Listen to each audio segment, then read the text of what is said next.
రాజకీయాల్లో చాలా మంది నేతలు ఉన్నారు.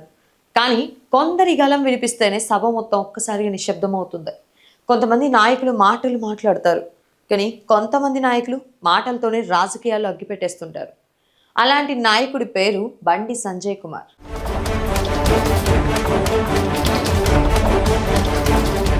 కరీంనగర్ వీధుల్లో ప్రారంభమైన ప్రయాణం ఈరోజు ఢిల్లీ రాజకీయాల్లో కూడా వినిపించే స్థాయికి వచ్చింది. ఒకటి చెప్పనా, రాజకీయాల్లో చాలా మంది పరిస్థితులు చూసి మాట్లాడుతుంటారు. కానీ కొంతమంది పరిస్థితుల్ని మార్చేలా మాట్లాడుతుంటారు. ఇప్పుడు తెలంగాణ రాజకీయాల్లో పెద్ద చర్చ ఏంటంటే పార్టీ మారిన ఎమ్మెల్యేలపై తీసుకున్న నిర్ణయం. ఈ నిర్ణయం ప్రజాస్వామ్యానికి విరుద్ధమని బీజేపీ నాయకులు తీవ్రంగా విమర్శిస్తున్నారు. అక్కడే మైక్ పట్టుకున్న బండి సంజయ్ ఒక మాట చెప్పారు. ప్రజాస్వామ్యాన్ని కాపాడాల్సిన వ్యవస్థే దాన్ని చంపేస్తే అది ప్రజాస్వామ్యానికి ప్రమాదమని మండిపడ్డారు.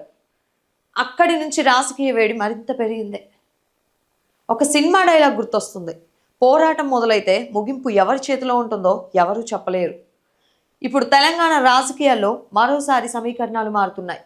ఒకవైపు అధికారంలో ఉన్న కాంగ్రెస్ ప్రభుత్వం, మరోవైపు తన బలం పెంచుకోవాలని చూస్తున్న బీజేపీ. ఈ పోరాటంలో బండి సంజయ్ మళ్ళీ తెలంగాణ రాజకీయాల్లో పెద్ద పాత్ర పోషిస్తారా?